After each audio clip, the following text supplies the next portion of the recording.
Pendant un mois, c'est Speed Théâtre qui t'emmène dans les coulisses du Festival Off d'Avignon. De retour sur Speed Radio, on est au Festival d'Avignon avec David Yoll. Bonjour David. Bonjour. David qui va nous présenter son spectacle Les Salles d'attente à l'Observance du 7 au 30 juillet.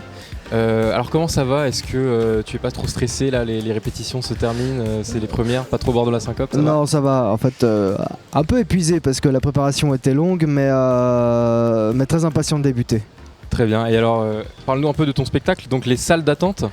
Ouais, les salles d'attente, donc l'histoire de 4 personnes qui se retrouvent à attendre pour des raisons diverses dans une salle d'attente. Et elles vont se mettre à discuter entre elles. On va vite découvrir qu'elles ont des caractères bien différents et ça va vite dégénérer. Comme on peut se douter, parce qu'on a 4 personnalités, donc le cocu, la femme de cocu, le fou et l'instable. Et tous ces personnages-là, ils représentent un peu des stéréotypes, des caricatures un peu de gens que peuvent rencontrer. Ouais, qu'on peut rencontrer dans la vie de tous les jours, que j'ai rencontré dans la vie de tous les jours et que les gens, soit ils peuvent s'identifier, soit voilà, ça va forcément leur évoquer quelque chose. Et pourquoi tu as choisi le lieu de la salle d'attente d'un psychologue ? C'est un lieu un peu atypique pour faire des rencontres. Alors ce n'est pas uniquement que la salle d'attente d'un psychologue, c'est une salle d'attente d'un cabinet vétérinaire, une salle d'attente pour une thérapie de couple, donc un thérapeute et un psychologue. Donc c'est pour ça qu'il y a les salles d'attente. Et ensuite c'est dû à mon ancienne carrière, bon, je la citerai pas, mais c'est dû à mon ancienne carrière et à ce que j'ai pu observer dans mon ancienne carrière. Et du coup j'ai choisi un lieu clos, c'est ce qui m'a inspiré l'écriture de la pièce. Et alors, la salle d'attente en elle-même, c'est pas un peu déjà un lieu de thérapie pour le personnage principal ?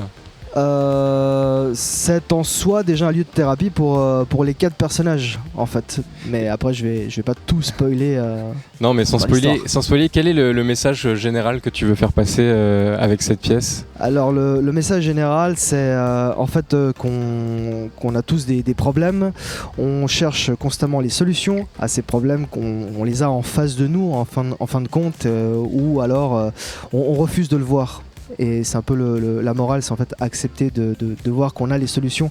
C'est pas forcément les solutions qu'on attend, mais on les a en nous, en face de nous, et voilà.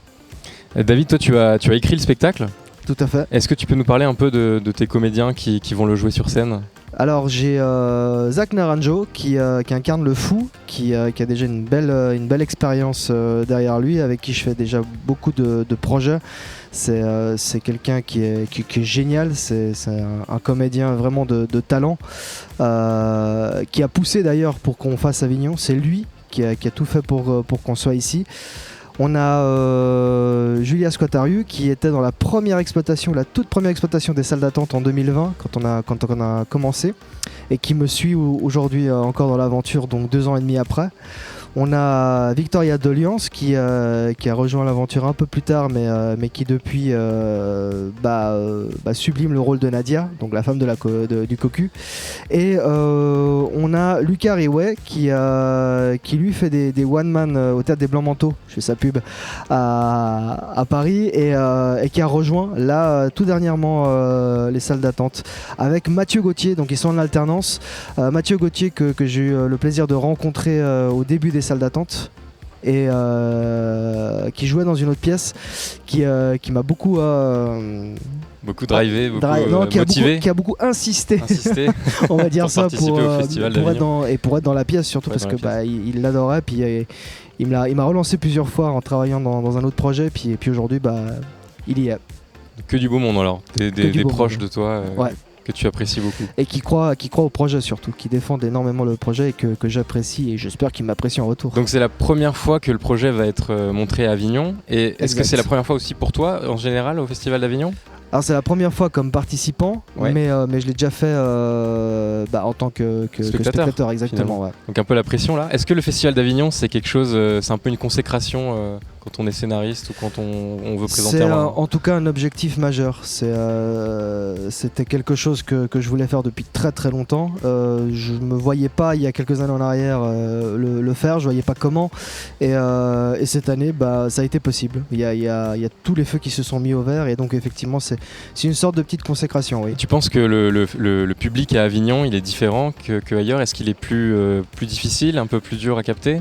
Et Un peu plus dur à convaincre peut-être. Je me pose la question. En fait, j'en ai aucune idée. Je me suis posé la question ces dernières semaines, encore plus aujourd'hui. Je me suis demandé, parce que la pièce reçoit un très bon accueil à Paris, et je me demande en fait effectivement comment le public ici, le public avignonnais, ou les gens qui viennent à Avignon vont recevoir la pièce. C'est un peu une petite question comme ça. En tout cas, je sais pas quand est-ce que tu es arrivé sur Avignon, mais l'ambiance est excellente. Il fait beau, on entend les cigales, tout C'est ça. génial. Tous les comédiens parlent entre eux. C'est le top du top. On s'entraide parce que je vois qu'on a des échanges de flyers depuis le début de la journée. On se donne des flyers mutuellement. On se donne des conseils, voire même on va citer nos pièces si on le peut dans les réseaux ou au sein de la pièce même. Donc ouais, c'est génial. Il y a une ambiance de Toi, fou, t'as prévu d'aller voir peut-être d'autres spectacles de confrères comédiens ? Ouais, j'ai prévu d'aller voir par exemple l'Oiseau Bleu qui est un spectacle pour enfants et que j'ai déjà vu qui est juste génial. Probablement Le Père Noël est une ordure, où justement on a des copains là-dedans, donc voilà. Gazon maudit, voilà, donc j'en cite déjà 3. Je fais déjà la pub pour 3 autres pièces. Alors est-ce que tu pourrais donner une phrase pour donner envie aux gens de venir voir ton spectacle ? Le slogan, c'est-à-dire que attendre n'aura jamais été aussi problématique. Voilà, c'est ce slogan lui-même qui parle de la pièce. Super. Et alors, est-ce que tu as des réseaux sociaux peut-être où on peut suivre le spectacle ou tes actualités ? Oui, donc on a Facebook et on a Instagram. C'est quoi les noms de... Les salles d'attente. Les salles d'attente. Les salles d'attente, exactement, pour les deux. Formidable. Merci beaucoup à toi d'être venu nous voir sur Speed Radio. Est-ce que tu as un dernier mot à ajouter peut-être ? Les salles d'attente à 19h10 tous les jours sauf le lundi où c'est relâche. À 19h10 donc du 7 au 30 juillet sauf les lundis tu disais ? Exactement, c'est relâche. Formidable. Merci encore d'être venu sur Speed Radio. Merci à vous. Salut David. À plus. Du mix et du théâtre, c'est Speed Radio. Découvrez toutes les émissions et podcasts sur le www.speed-radio.com.